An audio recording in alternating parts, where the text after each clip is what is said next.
Yeah. Uh.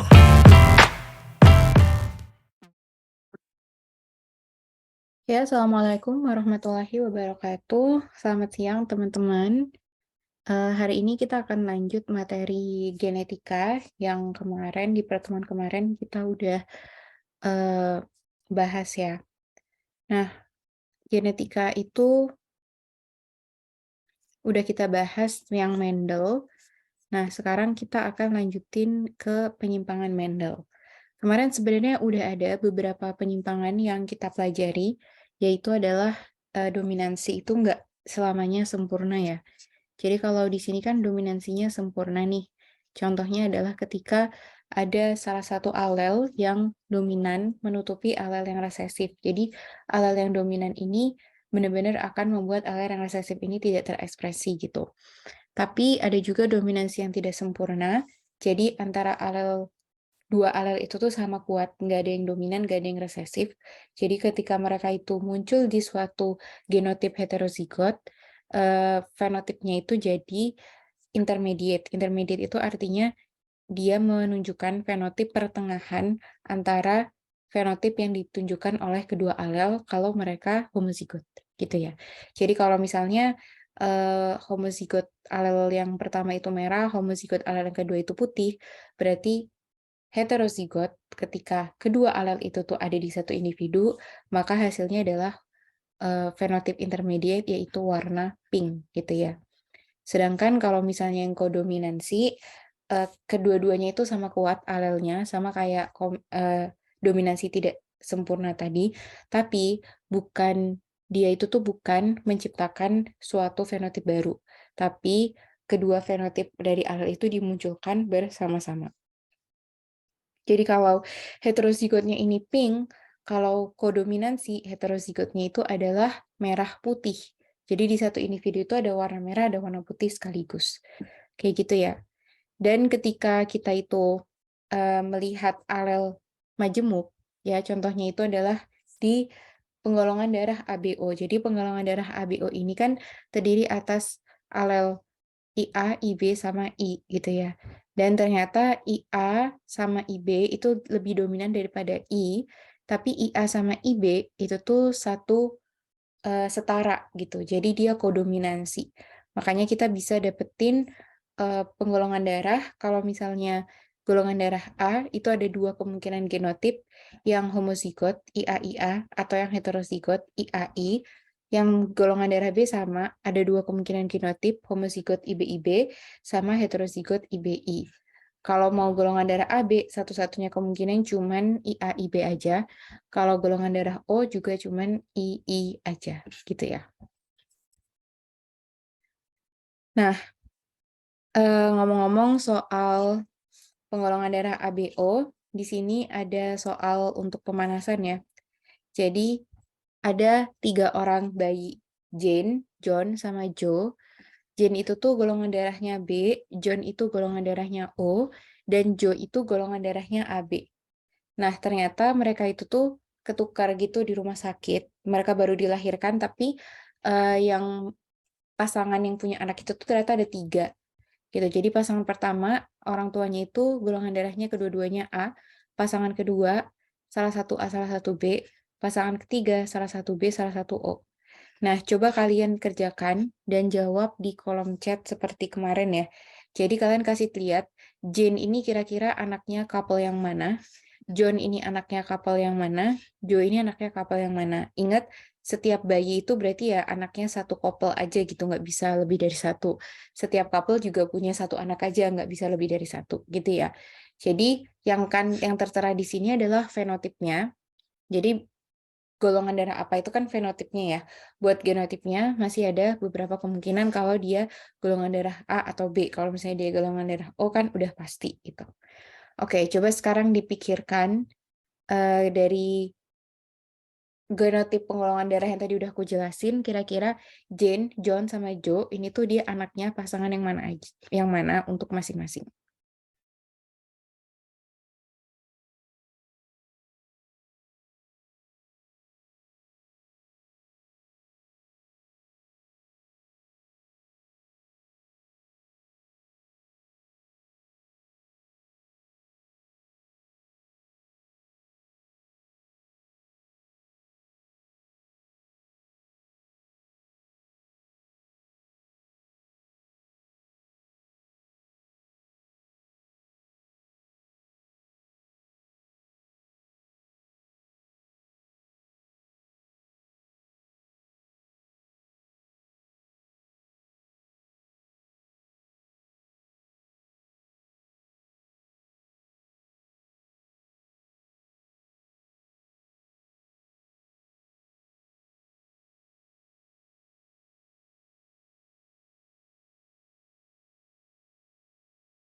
Oke, coba ya kita kerjain bareng-bareng. Jadi kan kalau di sini yang jadi kunci itu sebenarnya bukan yang O ya, karena kalau yang O itu tuh dia bisa dari mana aja gitu loh. Maksudnya couple yang dua-duanya golongan darah A, kalau dia heterozigot dua-duanya juga bisa gitu kan dapat anak yang O. Jadi kuncinya itu sebenarnya kayak Joe ini gitu. Jadi Joe itu karena dia AB, pasti dia adalah anak dari yang punya A dan punya B sekaligus gitu ya. Nah, terus Jane itu berarti dia yang punya B gitu. Anak dari yang punya B, nggak mungkin dong dia lahir dari yang punya A.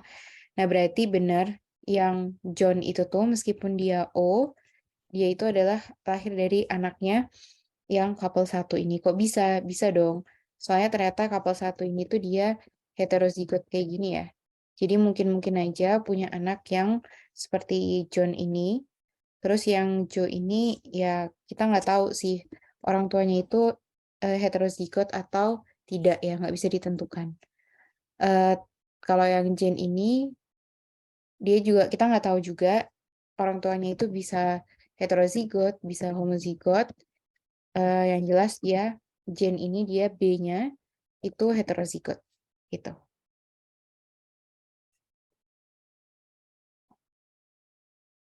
Oke, jadi John itu dari couple satu, Joe itu dari couple 2, dan Jane itu dari couple 3.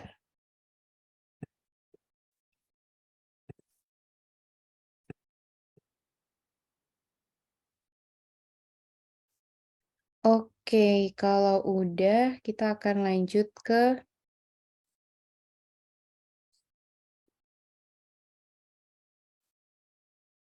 persoalan berikutnya gitu ya. Jangan deh, nanti dulu.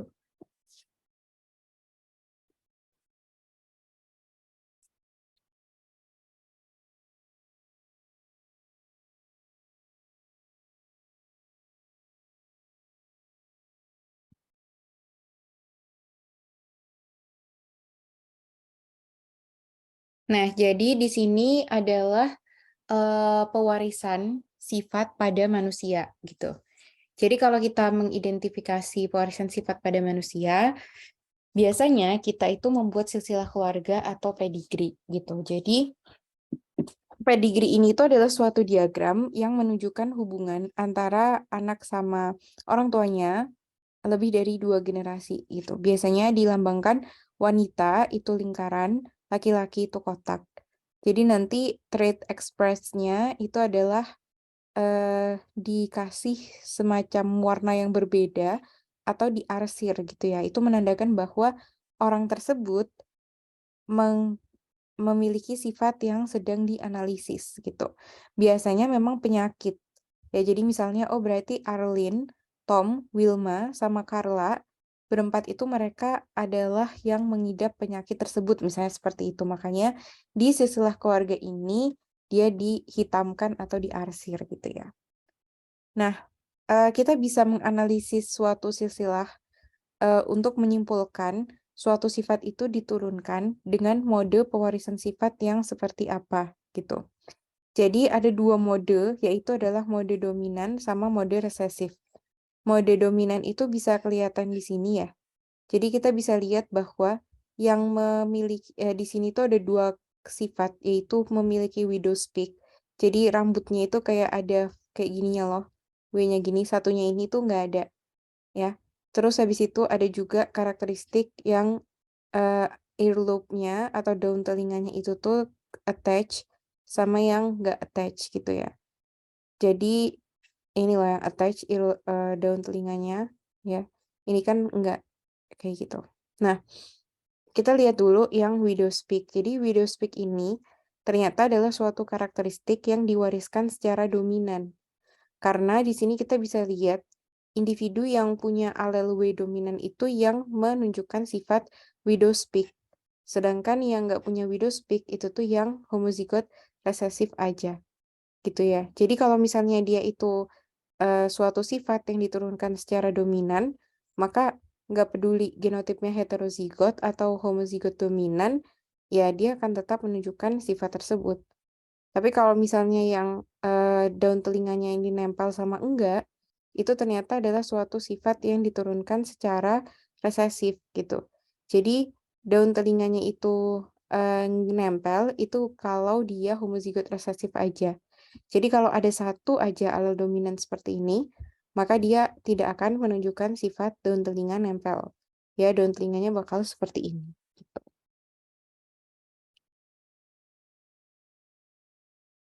Ya aku malah nggak tahu loh, daun telinga emang bisa nggak nempel ya? Kok serem sih? Daun telinga kalian nempel nggak? Kayaknya daun telinga aku nempel-nempel aja deh. Ini kan kayak kayak bisa apa sih? Kayak bisa ini loh, ini tuh bisa copot gitu. Gimana sih? Ya tahu kan gambarannya. Ih kok gitu sih? Gemes juga ya kayak. Nah, jadi intinya pola pewarisan sifat itu dibagi menjadi dua, yaitu adalah yang dominan sama resesif. Di sini kita juga bisa lihat ada suatu pola pewarisan dari keduanya yang berbeda banget ya. Kalau misalnya dia itu pola pewarisannya dominan, maka seorang anak itu tuh pasti punya seorang anak kalau dia menunjukkan sifat tersebut, pasti dia punya orang tua yang menunjukkan sifat itu juga gitu. Ya, ini kan anaknya punya widow speak, orang tuanya juga punya. Ini anaknya punya widow speak, orang tuanya juga punya. Nggak harus dua-duanya, tapi setidaknya salah satu. Sedangkan di yang dia itu resesif, penurunannya bisa banget nih kedua orang tuanya tidak menunjukkan sifat tersebut, tapi karena mereka itu tuh punya alel resesif, ya mungkin gitu punya anak yang homozigot resesif jadi menunjukkan sifat itu, gitu ya. Ini kan anaknya punya sifat itu, orang tuanya nggak punya. Anaknya punya sifat itu, orang tuanya nggak punya, kayak gitu. Jadi biasanya kita bisa bilang bahwa ini tuh ada skip generasi gitu loh. Jadi ada orang tua tidak punya sifat itu menikah kok punya anak punya sifat itu. Nah, itu tidak mungkin ditemukan kalau sifatnya itu dominan gitu ya. Nah, ada beberapa nah yang tadi sudah kita pelajarin ini sebenarnya adalah pola pewarisan sifat secara autosomal ya. Autosomal itu kan artinya adalah kromosom yang kromosomnya itu eh, adalah kromosom yang tidak mempengaruhi jenis kelamin gitu ya. Jadi kan kalau di manusia kita tuh punya kromosomnya manusia itu autosomnya. Autosom di manusia itu jumlahnya ada 22 pasang. Terus gonosom itu ada satu pasang. Nah, 22 pasang ini tuh satu pasang ini tuh XX atau XY gitu ya. Kalau di perempuan, berarti dia punyanya XX. Kalau di laki-laki, dia punyanya XY gitu. Nah, makanya biasanya kita tulisin kalau laki-laki itu kromosomnya adalah 22 AA plus XY. Kalau perempuan, dia kromosomnya 22 AA plus XX, kayak gitu. Nah, jadi total dari kromosom yang ada di manusia itu adalah 46 ya. Soalnya 22 pasang kan berarti 44 kromosom. Ditambah 2 lagi gonosom. Berarti total ada 46 kromosom gitu ya. Nah, untuk penyakit yang terjadinya itu tuh di 22 pasang kromosom ini, kita namakan dia penyakit yang pola pewarisannya adalah autosomal. Sementara untuk penyakit yang di kromosom X ini, nanti kita akan tahu namanya adalah terpaut X gitu. Jadi penyakit terpaut X. Nah, sekarang kita akan bahas dulu penyakit yang autosomal, yaitu yang autosomal resesif sama autosomal dominan. Itu bisa kelihatan gara-gara autosomal itu tuh pasti dia ada 2 alel gitu kan. Karena diploid kan ada 2 alel. Nah, jadi yang tadi udah kita bahas ini tuh sebenarnya penyakitnya autosomal. Nah, autosomal resesif itu ada beberapa penyakit populer yang dibahas terus gitu. Jadinya kita harus ingat-ingat. Jadi tanpa kita perlu identifikasi dia kira-kira pola pewarisan sifatnya seperti apa, disebutin namanya aja, kita langsung keinget, oh itu tuh pola pewarisan sifatnya autosomal resesif gitu ya. yaitu adalah cystic fibrosis, Tay Sachs disease, sickle cell disease atau anemia sel sabit bahasa Indonesianya, phenylketonuria, terus habis itu juga albino, terus habis itu juga apa ya? Udah sih mungkin itu. Cystic fibrosis, Tay Sachs disease, sickle cell disease, albino, terus habis itu Huntington disease. Oke. Autosomal dominan itu dia juga um, polydactyly, brachydactyly itu adalah kelainan. Kalau polydactyly itu jumlah jarinya itu lebih dari seharusnya. Kalau brachydactyly itu tuh biasanya jarinya terlalu pendek. Nah, itu juga autosomal dominan. Oke. Nah, sekarang ketika kita udah tahu ada penyakit-penyakit genetik ini dengan pola pewarisannya masing-masing, kita juga harus bisa menghitung kemungkinan seorang anak itu sehat atau sakit ketika diketahui orang tuanya itu genotipnya kayak gini gini gini gini gitu ya.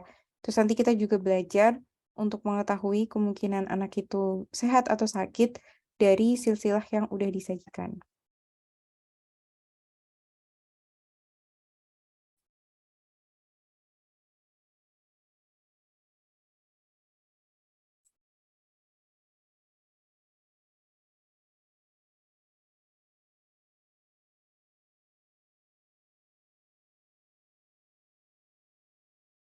Nah, coba ya yang nomor 1. Semuanya kok nomor 1 ya ternyata. Ya pokoknya yang atas ini. Cystic fibrosis adalah suatu penyakit autosomal resesif. Berapa kemungkinan dua carrier untuk penyakit ini akan memiliki anak dengan cystic fibrosis? Oh iya, jadi buat pewarisan sifat itu kita juga kenal istilah carrier, terutama ketika penyakitnya itu tuh resesif gitu ya.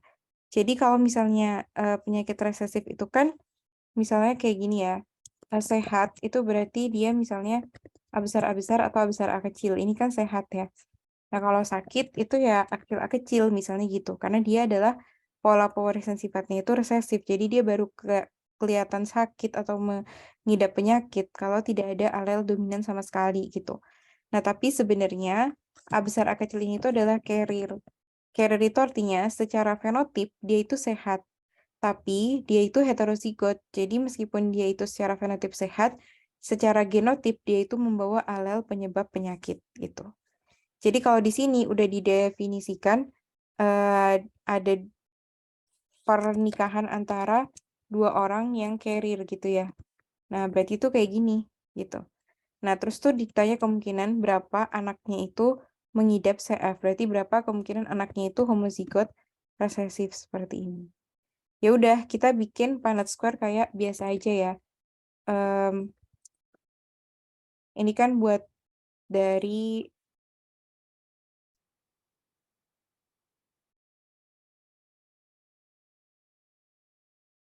nah, kayak gini. Nah, berarti kemungkinan anaknya itu memiliki penyakit CF itu adalah, ini kan ya, yang kemungkinan penyakit CF.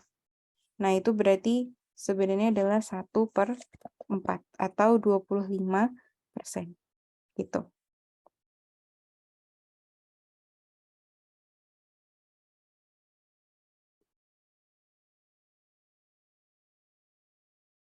Oke, jadi kayak gitu buat nyelesain yang nomor 1 ini.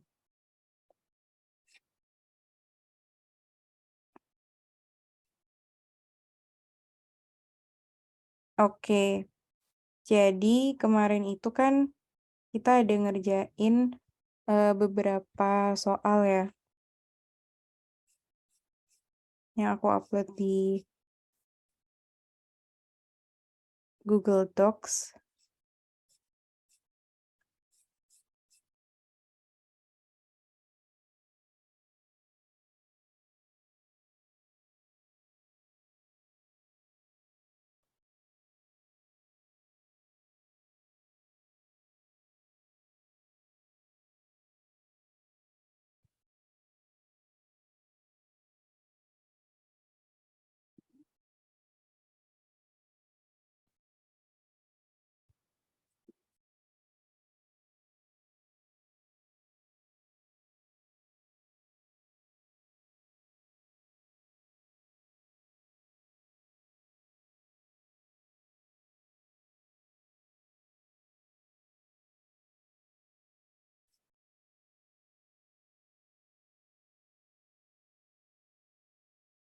Nah, oke, sebelum latihan soal, aku mau langsung aja jelasin yang terpaut kromosom X gitu ya.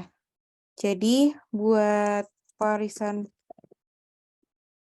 pola, pewarisan sifat, terpaut kromosom X, itu tuh berarti kita akan melihat pola yang berbeda antara laki-laki sama perempuan. Jadi misalnya resesif ya, terpaut X resesif, itu contohnya itu adalah buta warna, terus habis itu hemofilia. Nah, berarti kalau perempuan itu dia ada kemungkinan, kan dia kan punya 2 kopi kromosom X ya. Berarti kalau misalnya dia buta warna, itu bisa jadi dia itu memiliki alel dominan untuk di kedua kromosom X-nya. Berarti kan ini dia sehat ya. Atau dia itu tuh sehat, karena dia punya satu alel dominan, tapi kromosom X1-nya itu tuh punya alel resesif juga. Gitu. Berarti ini secara fenotip sehat, tapi dia termasuknya carrier gitu. Kemudian dia itu bisa jadi memiliki alel penyebab penyakit di kedua kromosom itu gitu. Jadi dia sakit. Nah, itu kalau di perempuan. Tapi kalau di laki-laki, pilihannya lebih sedikit. Karena kan dia itu punyanya gonosom XY, berarti kromosom X-nya cuma satu gitu. Antara dia itu bawa alel dominan, jadi dia sehat, atau dia bawa alel resesif, jadi dia sakit gitu. Udah gitu aja. Oke, jadi ini adalah pola pewarisan sifat terpaut kromosom X kalau dia resesif. Kalau di perempuan ada 3 kemungkinan, dia sehat, sehat tapi carrier, sama sakit gitu ya. Jadi sehat ini kalau dia homozigot dominan, sehat tapi carrier kalau dia heterozigot, sakit itu kalau dia homozigot resesif. Kalau di laki-laki, karena dia cuma punya satu kromosom X aja, jadi nggak mungkin dia itu bisa jadi carrier. Antara dia itu sehat karena bawa alel bukan penyebab penyakit, atau sakit karena bawa alel penyebab penyakit gitu ya. Nah, terus gimana caranya kita menyelesaikan soal tentang ini gitu ya?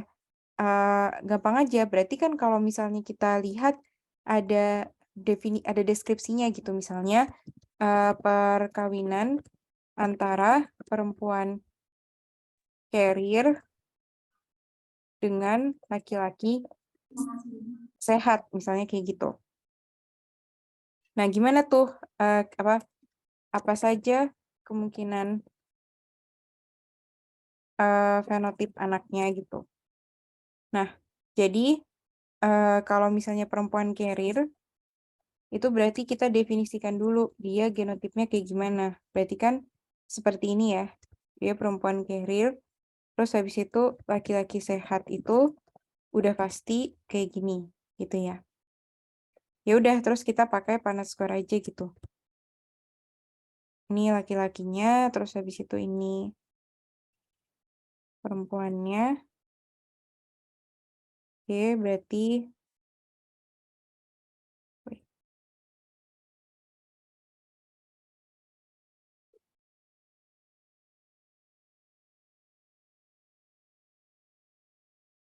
nah, berarti di sini kita bisa lihat ya kalau anak perempuannya itu ada 2 di sini ya.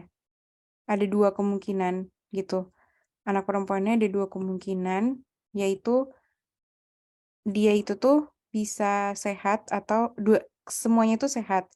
Jadi anak perempuan itu 100% sehat ya, sehat.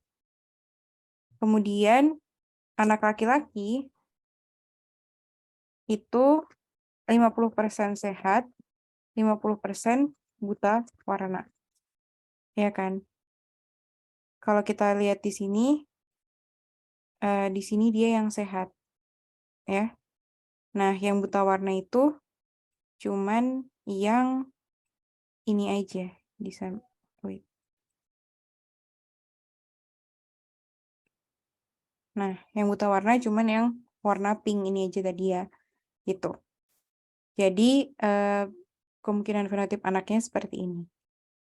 Oke. Nah, beda kalau ini kita harus hati-hati ya. Kalau di pola pewarisan sifat yang terpaut kromosom X itu tuh soal-soalnya itu ada yang bermain dengan kata-kata. Jadi kita menjawabnya itu juga harus hati-hati gitu. Contohnya gini, ini kan yang ditanya adalah berapa kemungkinan fenotip anak. Tapi tidak dispesifikasi lagi ada berapa, tidak dispesifikasi jenis kelamin anaknya gitu. Jadi kita juga bisa bilang bahwa anak 75% sehat, 25% sakit. Ini kan kalau misalnya kita tidak mendefinisikan berapa di antara anak perempuan atau anak laki-laki gitu kan. Kemungkinan dari perkawinan ini anaknya 75% sehat dan 25% sakit gitu. Nah, tapi kalau dideskripsikan sampai ke jenis kelaminnya, anak perempuan itu 100% sehat, ya. Dan kalau anak laki-laki itu 50% sehat dan 50% buta warna. Nah, misalnya, ada pertanyaan, perkawinan antara perempuan carrier dengan laki-laki sehat, berapa kemungkinan anak mereka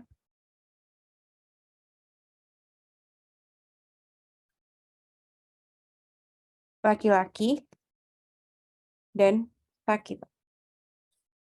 Nah, berapa kemungkinan anak mereka laki-laki dan sakit? Itu jawabannya adalah 25%. Soalnya yang ditanya itu adalah kemungkinan anak laki-laki yang sakit di antara semua kemungkinan anak. Berarti di antara kemungkinan anak laki-laki maupun perempuan gitu loh. Berarti kan 25%-nya gitu. Tapi beda kalau misalnya ditanya tuh gini, berapa kemungkinan anak laki-laki mereka sakit?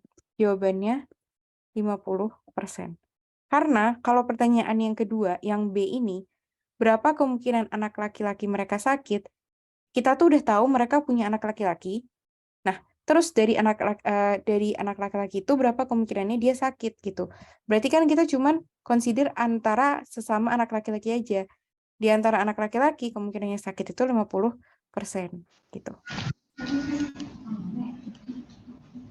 Nah, gimana? Udah bisa dipahami belum beda kata-katanya? Kalau yang A, berapa kemungkinan anak mereka laki-laki dan sakit, itu kita belum ada informasi apapun tentang anak mereka itu laki-laki atau perempuan.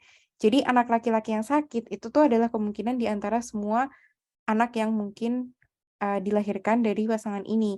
Tapi kalau yang B, berapa kemungkinan anak laki-laki mereka sakit, itu berarti kayak kita udah tahu anak laki-laki, berarti kita tinggal cari tahu di antara anak laki-laki berapa kemungkinannya itu sakit, yaitu 50%, gitu ya. Jadi hati-hati sama kata-kata di pertanyaannya. Meskipun kita udah benar bikin persilangannya, tapi kalau kita itu memahami pertanyaannya itu salah, ya kita jadinya juga bisa menjawabnya kurang tepat gitu. Oke, sampai sini ada yang mau ditanyakan atau masih bingung teman-teman? Sebelum kita coba untuk menyelesaikan soal yang mirip terkait ini, pewarisan sifat.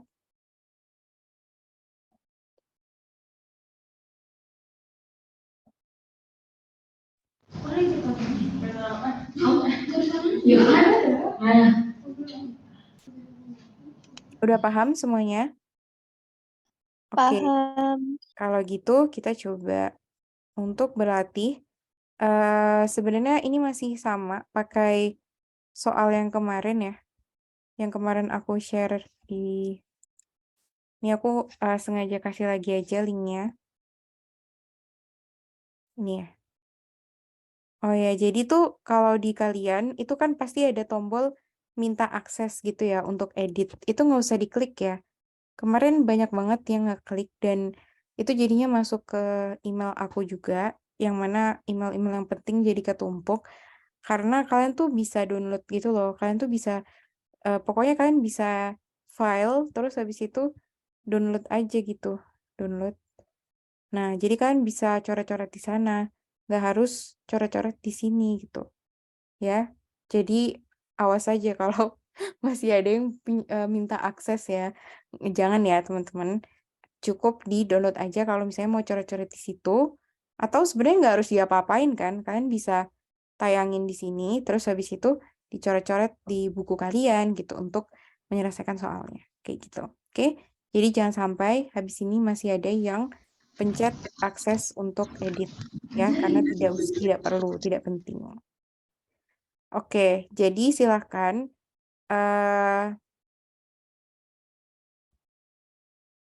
kerjakan nomor 15 dan nomor 16. Nomor 15 sama nomor 16 ini sama-sama ngomongin buta warna. Jadi yang udah kita bahas tadi, buta warna itu adalah pewarisan sifat yang polanya terpaut X dan resesif ya. Jadi coba silahkan dipecahkan soalnya gimana. Kalau nanti jawabnya di kolom chat seperti biasa, kirimkan ke direct message ke aku dan jangan lupa dikasih nomornya ya, nomor 15 A, B, C, D atau E, nomor 16 A, B, C, D atau E. Oke, silahkan dikerjakan.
Apa nama Zoom-nya? Sama kayak kemarin kodenya.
Oke, udah cukup banyak yang mengumpulkan. Jadi kita bahas ya buat yang nomor 15, pernikahan antara wanita dan laki-laki yang keduanya berpenglihatan normal menghasilkan seorang anak laki-laki yang buta warna dan 2 anak perempuan berpenglihatan normal. Dari kasus ini dapat diketahui bahwa oke,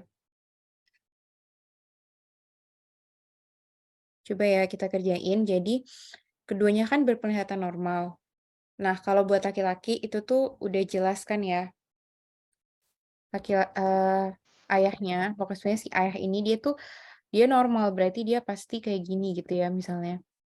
Tapi buat si ibunya, dia tuh sebenarnya masih ada 2 kemungkinan, yaitu seperti ini atau seperti ini, ya, carrier atau enggak gitu. Cuman, dia kan udah menghasilkan anak, ya kan?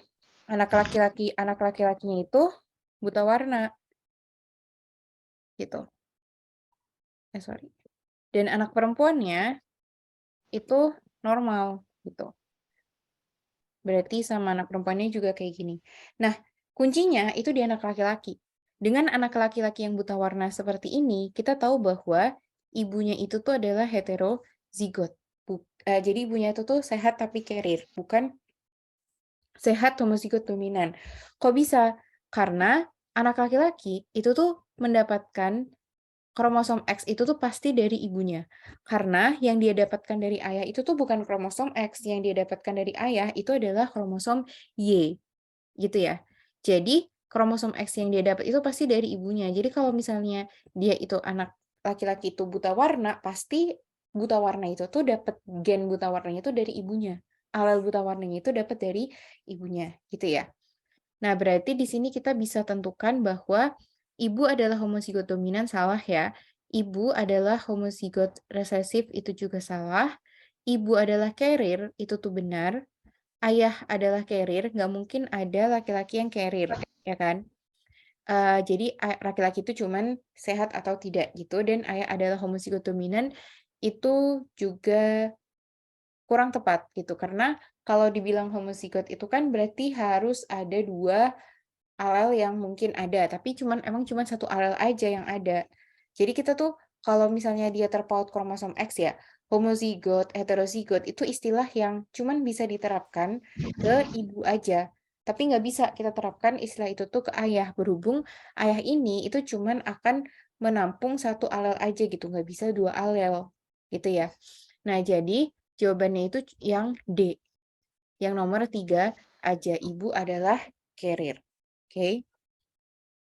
Kebanyakan dari kalian di sini itu jawabnya C, dan itu tuh salah ya.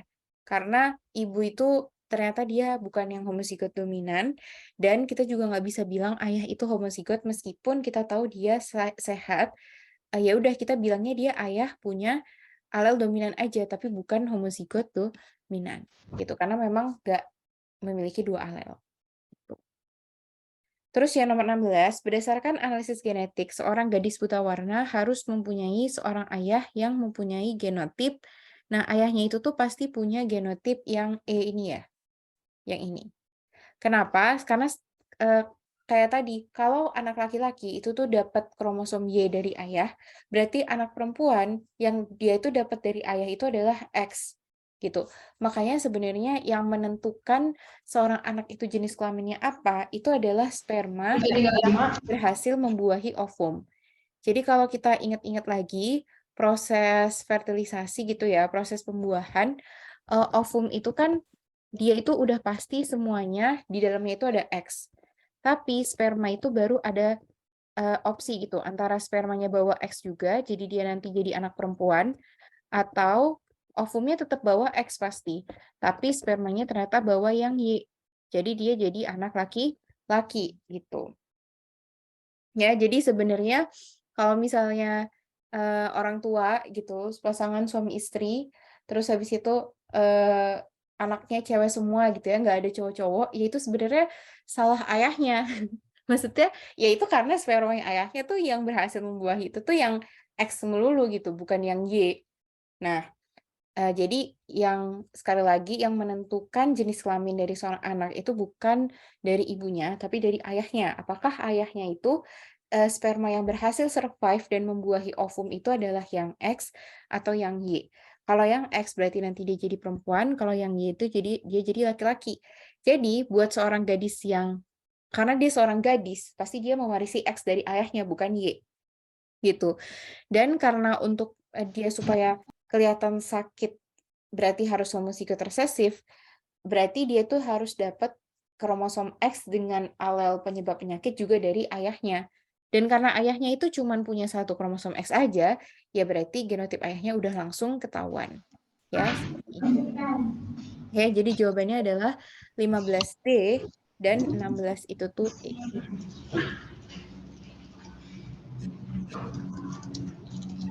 Oke, ada yang mau ditanyakan teman-teman untuk dua soal ini? Kalau nggak ada, kita akan lanjut ke latihan soal berikutnya.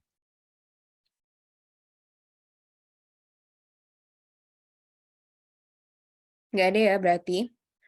Oke, jadi soalnya itu adalah, jadi di sini ada beberapa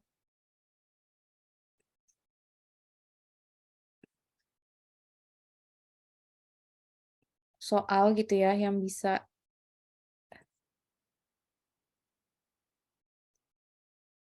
Nah, di sini ada beberapa contoh soal, contohnya yang nomor 2.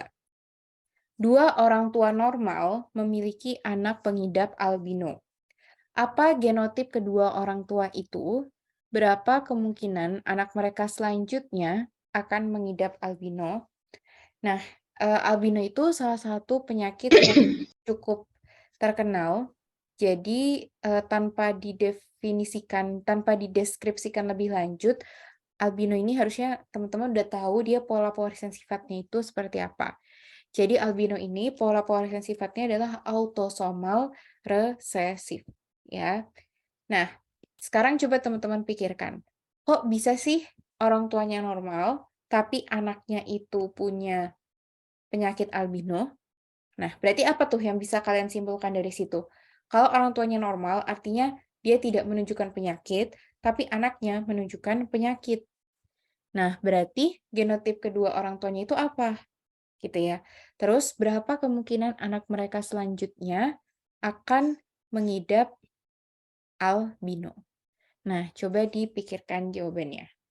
Clue dari aku adalah jangan lupa kalau dia itu autosomal resesif, berarti baik ayah maupun ibu itu kalau dia normal ada dua kemungkinan. Normalnya karena homozigot dominan atau normalnya karena heterozigot alias carrier. Nah, coba dipertimbangkan keberadaan dua genotip itu. Berarti nanti kira-kira kedua orang tuanya ini genotipnya seperti apa. Dan kalau mereka itu punya anak lagi, kemungkinan anaknya itu memiliki albino itu berapa?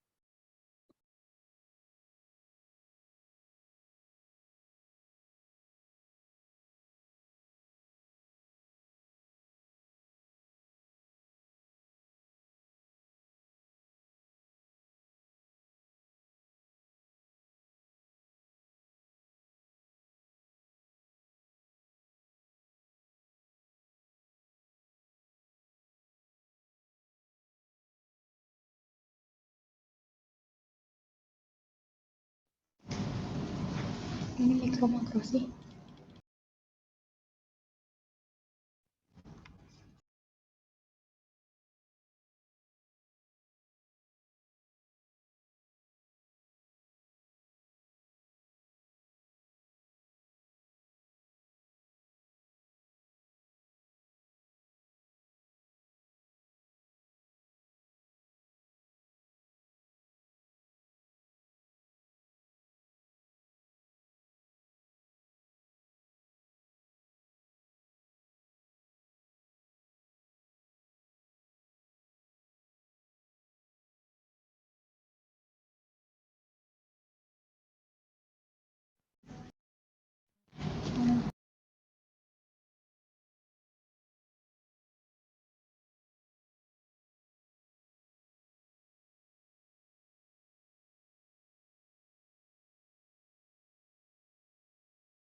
Menit coba kalian jawab dulu deh.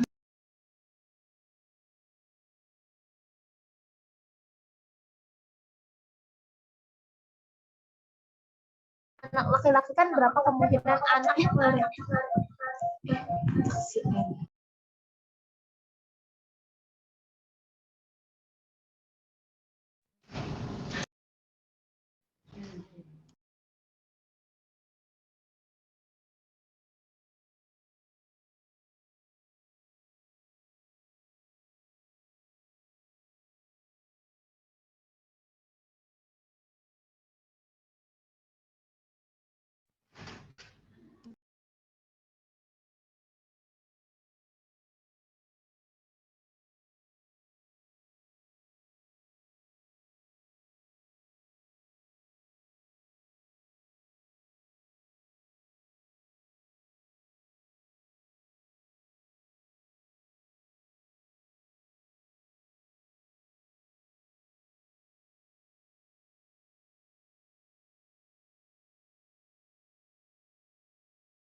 Sumpah.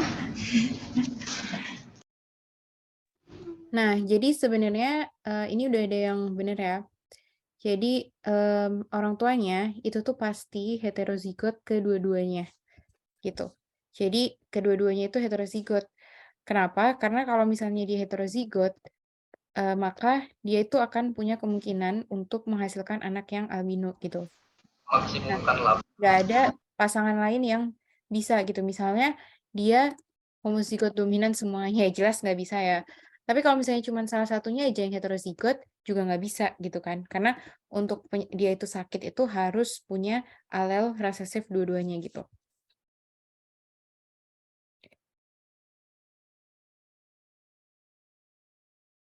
Nah, jadi bentar.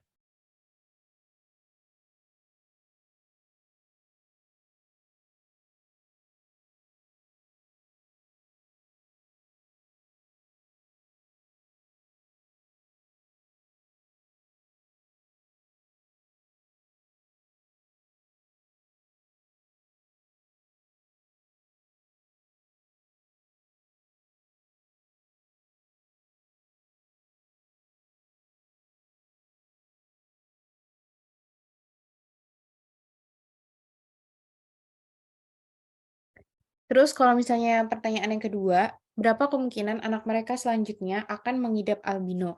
Nah, di sini tuh kalian langsung aja pikirkan kalau misalnya persilangan antara heterozigot dengan heterozigot, kemungkinan dia punya anak homozigot resesif itu berapa? Berarti kan seperempat.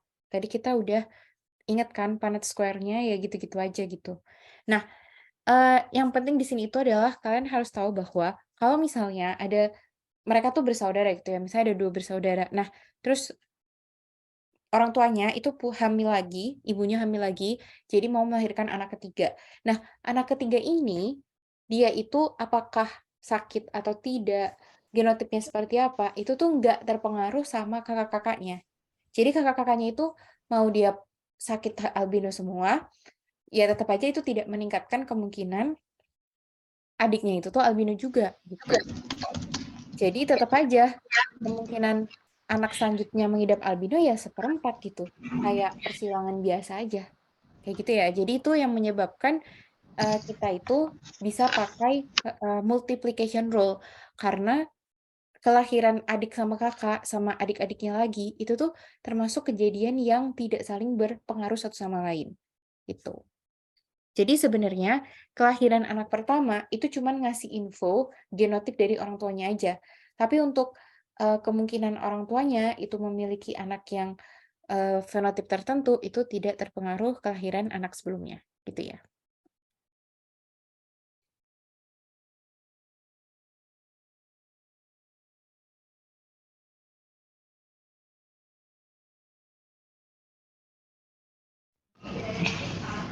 Nah, kemudian di sini aku mau mengingatkan kalian ada satu soal lagi gitu ya. Nah, soal ini itu gampang aja sebenarnya, cuman kalian harus ingat-ingat caranya menyilangkan. Nah, pada kacang elcis, sifat bersifat dominan terhadap sifat pendek dan sifat bulat bersifat dominan terhadap sifat keriput. Dan warna biji kuning dominan terhadap warna biji hijau. Pada persilangan tiga sifat beda antara individu heterozigot untuk ketiga sifat di atas, bagaimana peluang untuk mendapatkan keturunan tinggi kuning bulat, pendek hijau keriput, dan pendek hijau bulat. Tulis juga genotip yang muncul. Nah, di sini tuh kalian bisa mulai mengerjakan ya. Clue dari aku adalah di sini kalian bisa pertama itu bisa ingat-ingat cara untuk menyilangkan yang cepat. Kayak yang kemarin aku udah kasih tahu ya. Jadi kita tuh nggak perlu bikin Punnett square, apalagi kalau udah lebih dari 2 gen. Kayak ini kan 3 gen ya. Di sini kan katanya ada persilangan antara 3 sifat beda. Berarti persilangannya itu tuh kayak gini. T besar T kecil, R besar, R kecil, Y besar, Y kecil. Disilangin sama T besar T kecil, R besar, R kecil, Y besar, Y kecil. Kayak gitu. Jadi, mending kalian itu caranya untuk mendapatkan jawaban adalah dengan tunggu bentar. Caranya kalian mendapatkan jawaban itu, pertama, bentar, kok hilang sih tulisannya? Nah, kalian itu bisa tulisin aja yang A ini tinggi kuning bulat, itu kira-kira genotipnya seperti apa gitu ya. Terus yang B, pendek hijau keriput, itu kira-kira genotipnya seperti apa. Yang C, pendek hijau bulat, itu kira-kira genotipnya seperti apa. Coba aku kasih bantuan dulu ya. Aku kasih contoh yang A, terus nanti kalian silahkan kerjain buat yang B dan yang C juga. Nah, yang A ini kan tinggi kuning bulat ya. Di sini kan kita udah dapet tinggi itu kalau misalnya dia ada T besar. Jadi kalau udah ada T besar, nggak peduli selanjutnya T kecil atau T besar, dia udah tinggi gitu. Sementara kalau kuning, itu juga bulat dulu ya. Bulat itu tuh, dia juga asalkan udah ada R besar, mau dia selanjutnya R kecil atau R besar, itu nggak ngaruh. Terus juga sama kayak kuning, kalau udah ada Y besar, selanjutnya Y besar atau Y kecil tuh nggak ngaruh gitu. Nah, ini itu sebenarnya caranya itu bisa kayak kalian ingat-ingat lagi persilangan antara T besar T kecil dengan T besar T kecil juga. Ya kan? Terus persilangan antara R besar R kecil dengan R besar R kecil dan Y besar Y kecil dengan Y besar Y kecil. Jadi ini tuh seperti kalian ada persilangan tapi persilangan monohibrid tapi terjadi bersamaan gitu loh. Nah, ini kan Punnett square-nya nanti pasti akan dihasilkan T besar itu 1 banding T besar T kecil 2 banding T kecil 1. Kan pasti kayak gini kan. Nah, berarti kemungkinan dia ada T besarnya itu adalah antara ini. 1 tambah 2 yaitu 3/4 keseluruhan. Berarti 3/4 dikali, sama kan, buat yang ini juga sama harusnya. Untuk dia itu ada setidaknya 1 R besar, itu dia berarti 3/4 juga. Nanti dikaliin lagi sama yang Y besar Y kecil ini, itu juga 3/4 gitu. Oke, jadi jawabannya itu adalah 3/4 dipangkatin 3 atau 3/4 kali 3/4 kali 3/4. Jadi 27 per 4 kali 4 itu 16, 16 kali 4, 64. Ya, gitu. Jadi, peluang untuk mendapatkan keturunan tinggi kuning bulat itu adalah 27/64. Gitu. Jadi ingat kan caranya kemarin yang multiplication rule? Nah, sama. Yang penting kalian di sini itu definisikan dulu genotip apa aja yang memungkinkan munculnya fenotip seperti ini gitu loh. Jadi definisikan dulu, baru habis itu kalian lihat hasil persilangan. Hasil persilangannya tuh pasti gini semua kok. Nggak mungkin beda ya perbandingannya. Itu sama seperti ini semua hasilnya. Salah. Oke. Nah, sekarang silahkan dikerjakan. Kalau udah, langsung aja kalian jawab yang B. Jawabannya gini ya. B, kalian tulis dulu genotipnya itu kayak gimana? Apakah kayak yang kayak gimana? Untuk dapat pendek hijau keriput itu genotipnya seperti apa aja? Nah, baru habis itu dikasih tahu dia berapa kemungkinannya atau peluangnya untuk mendapatkan keturunan yang seperti itu.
total. Pendapatan atau penerimaan total itu lebih besar daripada total biaya.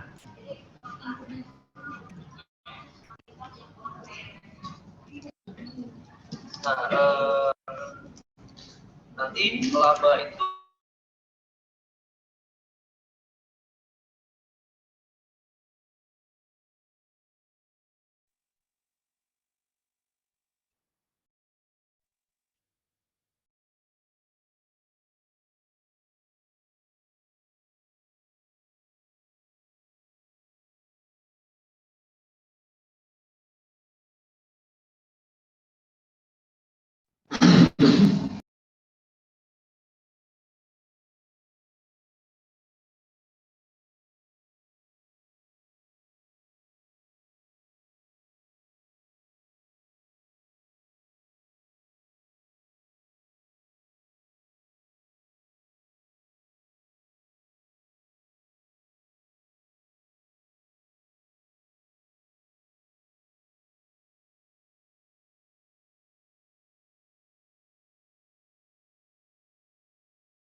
Oke, aku bantu ya. Buat yang pendek hijau keriput ini kan berarti dia genotipnya gimana supaya pendek? Nggak boleh ada T besar ya kan? Jadi harus T kecil semua. Terus supaya dia itu warnanya hijau juga nggak boleh ada Y besar, harus Y kecil semua. Terus supaya dia keriput juga nggak boleh ada R besar, R kecil semua. Tuh. Oke, berarti kan kayak gini kan pendek hijau keriput itu genotipnya. Pendek hijau keriput kan fenotip, yaitu adalah sifat yang bisa kita lihat. Berarti T kecil, R kecil, R kecil, Y kecil, itu adalah genotip gitu. Susunan alelnya untuk menjadikan pendek hijau keriput itu gimana sih kira-kira gitu loh. Nah, berarti kalau udah dapat susunan alelnya, kita tinggal pikirin aja persilangan dari T besar T kecil dengan T besar T kecil untuk melahirkan T kecil itu kan ternyata 1/4. Ya kan perbandingannya 1:2:1. Berarti T kecil sendiri itu 1 dibandingin 4 kemungkinan yang ada gitu. Jadi 1/4 Terus habis itu buat yang R kecil juga sama. Dia adalah perbandingannya 1/4 gitu ya. Terus buat yang Y kecil, dia adalah 1/4 gitu. Berarti kalau dikalikan 1/64. Itu buat yang pendek hijau keriput. Nah, sekarang berarti buat yang pendek hijau bulat. Berarti gimana caranya? Tentuin dulu pendek itu dari genotip yang kayak gimana. Hijau itu dari genotip yang kayak gimana, bulat itu dari genotip yang kayak gimana. Ingat, ternyata bulat di sini kan kalau dia dominan ya. Berarti sebenarnya ada dua kemungkinan. Antara bulat itu kan yang R besar ini kan ya. Jadi antara dia R besar atau dia R besar R kecil. Nah, makanya kenapa ini tuh R besar strip di bawah, itu artinya strip itu bisa diisi R kecil, bisa diisi R besar gitu loh. Oke, berarti gimana? Pendek hijau bulat susunan genotipnya? T besar, ada T besarnya nggak? Buat jadi pendek. Nggak ada ya? Pendek kan di sini sifatnya resesif ya. Pendek itu resesif berarti nggak boleh ada T besar. Kalau hijau gimana?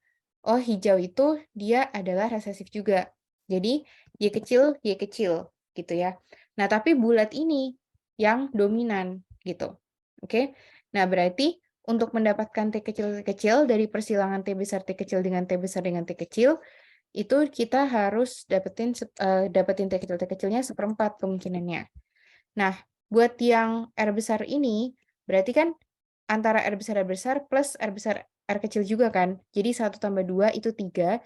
3 di antara 4 yang lain. Nah, kalau misalnya yang Y kecil, itu berarti 1/4 juga gitu. Jadi totalnya adalah 3/64. Oke? Ada yang masih bingung, teman-teman? Nah, kenapa kok kita itu kalikannya kayak gini? Ya disesuaikan sama pernyataannya pada persilangan 3 sifat beda antar individu heterozigot. Jadi memang individu yang disilangkan itu tuh adalah heterozigot untuk ketiga gen. Jadi kita bisa pisahin dari yang awalnya 3 trihibrid ini gitu ya, 3 gen. Nah, kita pisahin jadi persilangan 1 gen aja, tapi habis itu kita kalikan masing-masing hasilnya. Itu sesuai dengan multiplication rule yang kemarin kita umpamakan pakai dadu dan lain-lain gitu ya. Ini juga adalah penerapan langsung dari itu untuk dapetin kemungkinan kemunculan masing-masing fenotip ini. Kayak gitu. Ada yang mau ditanyakan teman-teman? Atau masih bingung bagian yang mana? Atau udah paham? Sudah paham. Oke, udah paham ya. Kalau gitu coba kita bahas soal gimana? Ada yang masih belum paham? Oh, kira tadi ada yang bilang. Oke, kalau udah paham semuanya, kita akan coba lagi yang benar.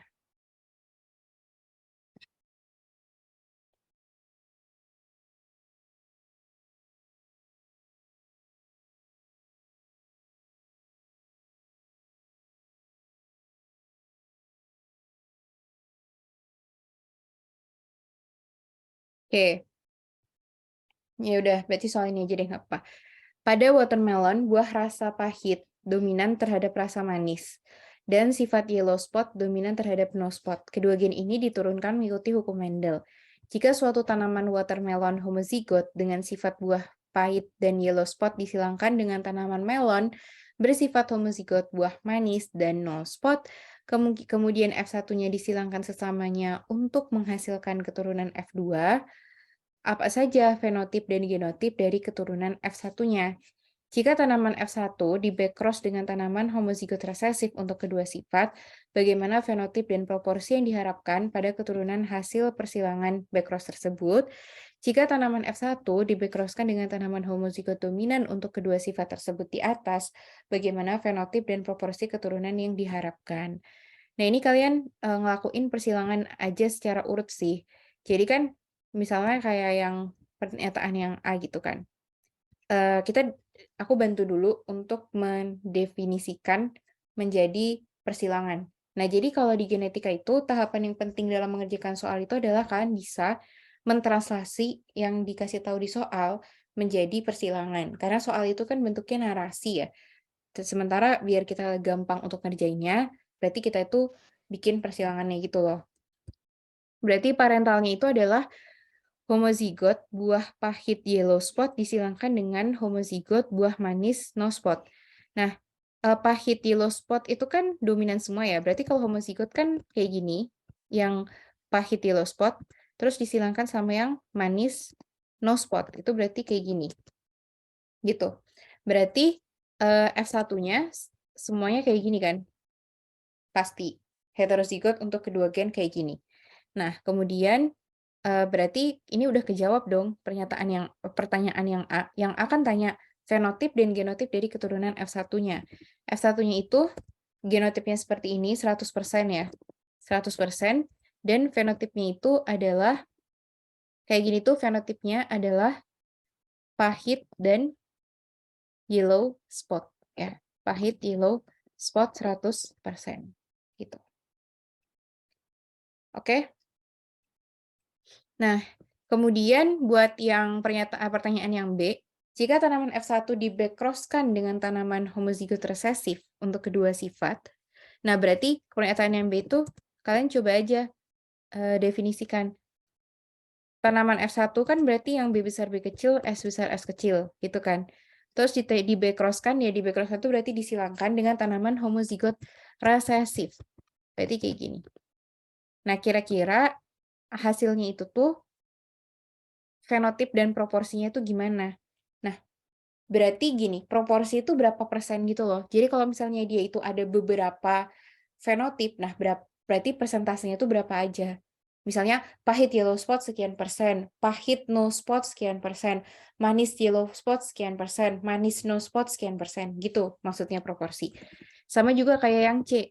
Yang C kan juga sama. Jika tanaman F1, berarti yang B besar S kecil, B besar B kecil, S besar S kecil ini disilangkan dengan homozigot dominan untuk kedua sifat. Berarti yang seperti ini gitu ya. Ditanyain juga fenotip sama proporsinya fenotip itu gimana. Nah, coba kalian jawab ya. Jadi dijawab aja di kolom chat kira-kira yang B, yang A kan udah kejawab tuh. Jawabannya adalah pahit yellow spot 100%. Nah, kalau yang B itu berarti kayak gimana? Langsung aja nggak usah pakai genotipnya. Yang dikirim itu kayak misalnya kayak tadi ya. Oh, pahit yellow spot 20% misalnya. Terus yang pahit no spot 25%. Kayak gitu-gitu. Nah, begitu juga buat yang C. Oke, silahkan coba disilangkan.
Oke, kalau kita bikin ini bisa kan ya? Kita bikin Punnett square. Jadi buat dari yang ini, kita tahu bahwa dia ada beberapa, ada 4 ya, ada 4 gamet.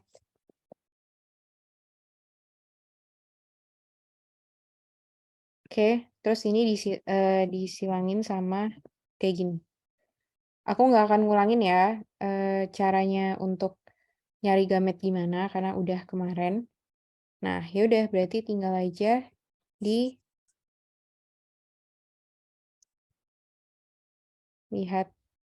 di sini.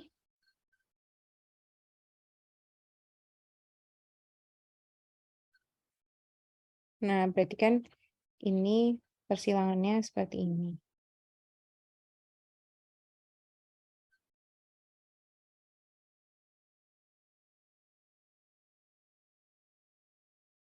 Nah, berarti yang ini kita bisa lihat kalau dia itu adalah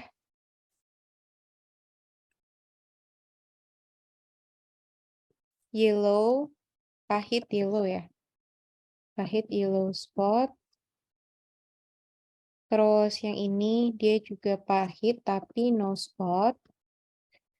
Terus yang ini dia adalah manis, yellow spot. Terus yang ini dia adalah manis, no spot. Oke. Nah, ini tuh kalau kita lihat dia bakalan ada proporsi yang seimbang. Jadi 1:1:1:1 ya. Ini 25%, ini juga 25%, ini juga 25%, ini juga 25%. Ini buat yang B ya. Oke.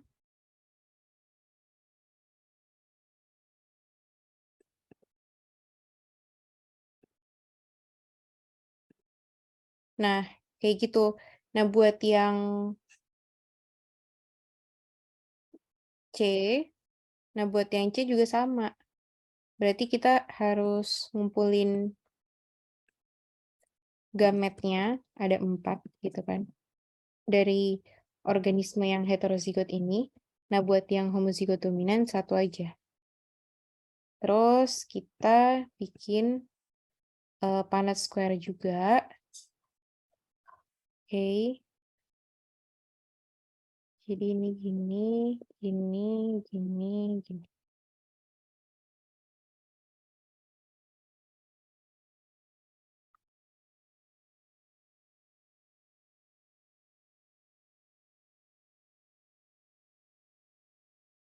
Nah, ternyata di sini tuh karena ada B besar S besar terus, jadi mereka tuh semuanya, ini semua ya, ini semua,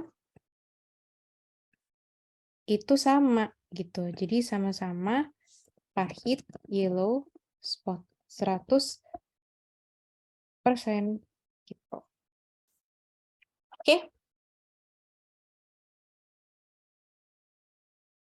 Masih bingung ya, teman-teman? Kemarin sempet diulangin lagi nggak? Soalnya aku start materi ini dengan harapan kalian tuh udah menguasai materi kemarin. Jadi kayak yang persilangan bikin-bikin apa namanya Punnett square kayak gini yang gametnya ada apa aja terus disilangin sama satunya gitu kan, terus habis itu nanti dibikin kayak gini, itu harusnya udah ingat gitu. Nah, tapi kayaknya belum pada diulangin lagi, jadi nanti silakan coba diingat-ingat lagi ya dari catatannya atau ngulangin nonton rekamannya gitu. Karena ada beberapa yang nggak aku ulangin di sini gitu. Maunya sih langsung coba latihan soal, tapi ternyata kalian banyak yang sepertinya masih nggak inget dari yang kemarin ya. Padahal kalau yang kemarin itu udah inget, pasti lebih gampang buat nyelesain soal-soal di pertemuan ini. April sama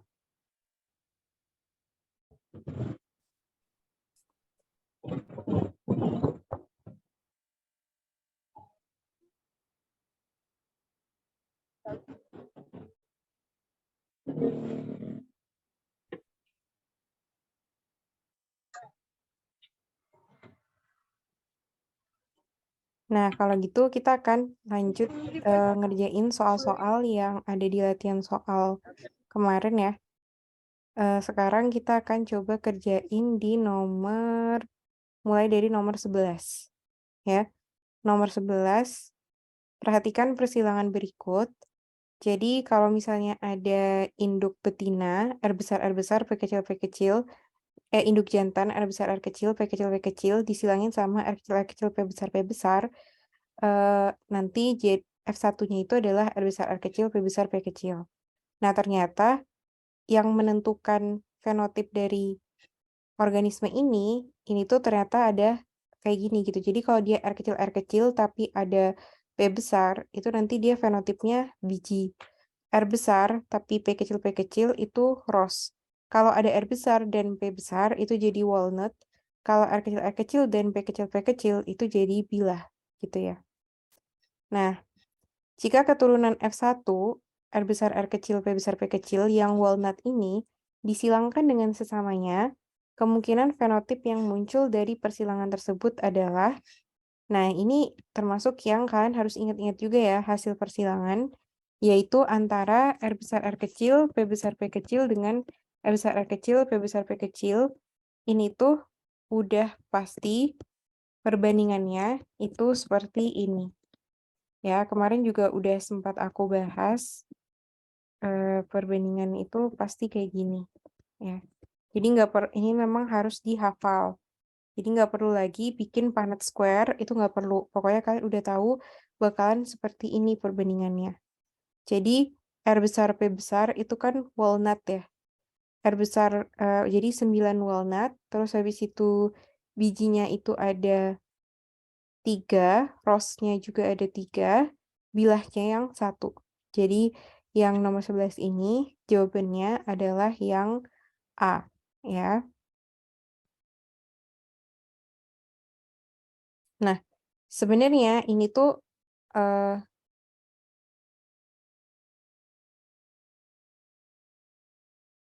sama kayak yang nomor 13. Interaksi dua gen terjadi pada jengger ayam. Gen R besar mengatur jengger rose, gen P mengatur jengger PA. Bila gen R dan P bertemu, membentuk walnut. Sama kan kayak gini. Kalau cuman R doang, dia jadi rose. Kalau cuman P doang yang besar, dia jadi biji atau PA. Kalau dua-duanya besar, dia jadi walnut. Kalau misalnya R kecil, P kecil, dia nanti jadi single atau bilah. Disilangkan ayam rose dengan ayam PA menghasilkan ayam walnut. Bila sesama F1 disilangkan, perbandingan fenotip pada F2 adalah sama persis ya. Jadi 9 walnut, 3 rose, 3 PA, dan 1 single, yaitu yang D. Gitu. Karena sesuai sama rasio 9:3:1 yang merupakan hasil dari persilangan antara dua organisme yang heterozigot untuk kedua gen. Ya kan? Sesama F1 kan berarti sesama R besar, R kecil, P besar, P kecil. Jadi sesama heterozigot untuk kedua gen. Oke, coba yang nomor 12 ya. Tanaman gandum bulir banyak kulit keriput. Jadi bulirnya banyak, kulitnya keriput. Itu genotipnya A besar, B kecil, disilangkan dengan tanaman gandum bulir sedikit, kulit halus, A kecil, B besar. Disilangkan sesamanya, didapatkan keturunan F1, bulir banyak, kulit halus, A besar, A kecil, B besar, B kecil. Kemudian antara F1 disilangkan dan dihasilkan F2. Berapa persen individu yang memiliki genotip double heterozigot? Nah, di sini kan kita disuruh cari double heterozigot ya. Jadi kita nggak cuman bisa mengandalkan 9/16. 9/16 kan 9-nya itu tuh emang punya alel dominan di kedua gen. Tapi itu mencakup yang lain juga, nggak cuman mencakup yang double heterozigot. Berarti kita pakai cara kayak yang tadi dilakukan di sebelumnya, yaitu ini kan kayak gini kan persilangannya. Nah, sebenarnya ini sama dengan A besar A kecil disilangkan dengan A besar A kecil dan B besar B kecil disilangkan dengan B besar B kecil, kayak gitu. Nah, jadi untuk dapetin A besar A kecil, B besar B kecil, kita lihat ini tuh hasil persilangannya 1 A besar banding 2 A besar A kecil banding 1 A kecil A kecil. Itu bisa kalian nanti coba bikin Punnett square-nya aja ya. Harusnya sih udah hafal, soalnya itu juga yang penting harus dihafal. Jadi hasil genotipnya itu rasionya seberapa gitu ya. Terus ini juga 1 B besar, 2 B besar B kecil, dan 1 B kecil B kecil. Ini. Berarti untuk dapetin A besar A kecil dari persilangan A besar A kecil dengan A besar A kecil adalah 2/4, ya kan? Totalnya kan 1 tambah 2 tambah 1 kan 4. Tapi cuman 2 di antara itu yang menghasilkan A besar A kecil. Berarti 2/4 atau 1/2 kan kalau disederhanakan. Ya, 1/2. Jadi dikali. Ini juga sama. Untuk dapetin B besar B kecil dari B besar diselangin B besar B kecil diselangin sama B besar B kecil. Ini kan totalnya 1 tambah 2 tambah 1, 4. Nah, dari 4 itu cuma 2 yang B besar B kecil. Jadi sama 1/2 juga. Oke, sama dengan 1/4. Atau 25%, karena di sini pakai persentase semua. Ya, jadi yang C jawabannya.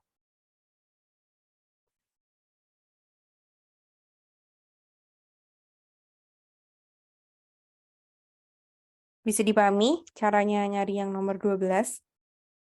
Jadi ini karena memang dia udah ditanyakan secara spesifik gitu loh, double heterozigot yang dia cari. Oke. Nah, selanjutnya itu nomor 14. Nah, coba dikerjakan nih nomor 14.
Oke, coba ya kita bahas.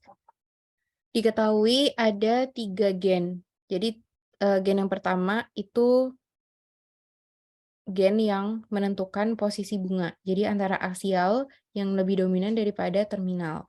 Kalau yang gen kedua itu menentukan tinggi batangnya. Apakah tinggi itu yang lebih dominan daripada yang kerdil. Yang gen ketiga itu dia menentukan bentuk dari bijinya. Apakah bulat? Ya, itu akan lebih dominan daripada yang keriput. Nah, perkawinan sendiri tanaman heterozigot akan menghasilkan keturunan dengan sifat homozigot untuk posisi bunga aksial dan batang tinggi serta heterozigot untuk biji dengan kemungkinan.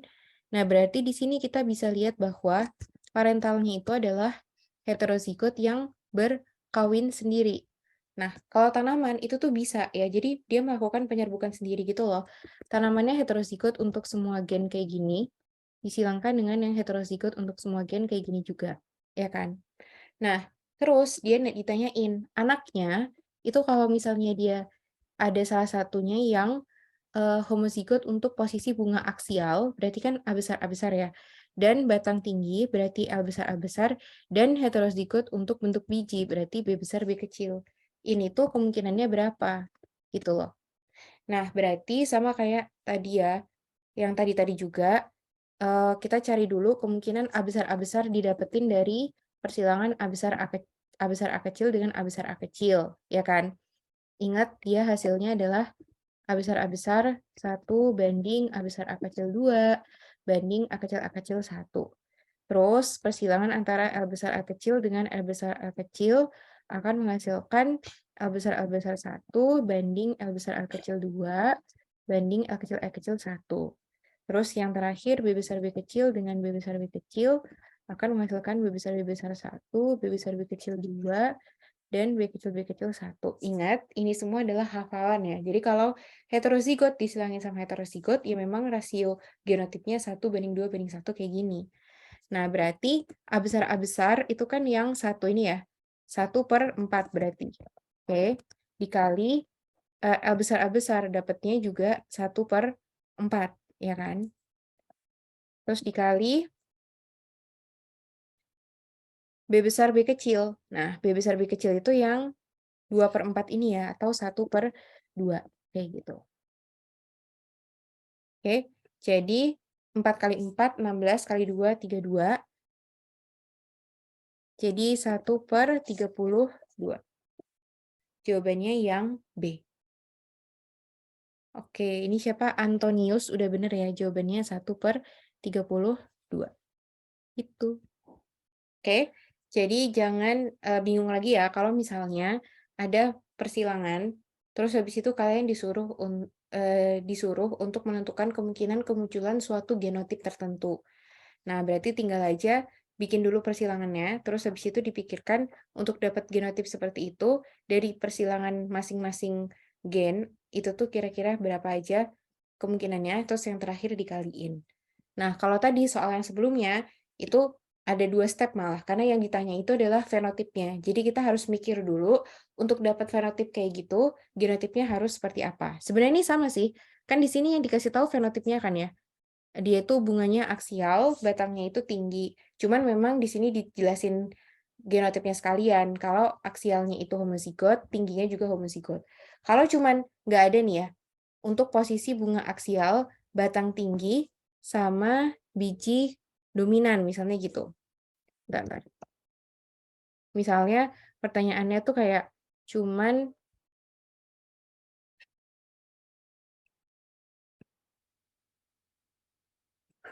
batang aksial, bunga aksial, batang tinggi, biji bulat gitu. Nah, kalau kayak gini doang, berarti kan ini kan fenotip ya. Fenotip kayak gini bisa didapetin dari kayak gini. Nah, berarti kemungkinannya lebih banyak dong. Karena baik A besar maupun A besar A kecil itu bisa masuk. Jadi 3/4 kali 3/4. Jadi 27/64 gitu.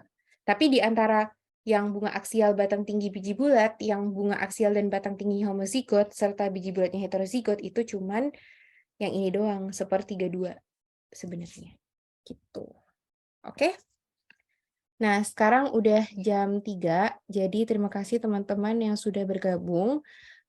Sesuai jadwal, minggu depan, dan pokoknya 4 pertemuan ke depan kalau nggak salah, itu akan diajar oleh Kak Ihsan ya, yang ketemu sama kalian waktu pertemuan pertama kemarin. Jadi, kita ketemu lagi kurang lebih 1 bulan ke depan, karena beberapa minggu ke depan ini nanti difokusin buat belajar anatomi dan fisiologi hewan. Gitu. Jadi nanti disimak dari Kak Ihsan, dan nanti juga kalian bisa bertanya, silakan bertanya kalau ada yang belum ngerti atau minta untuk diulangin penjelasannya ya. Kalau buat genetika sendiri memang harus banyak-banyak latihan soal kayak gitu.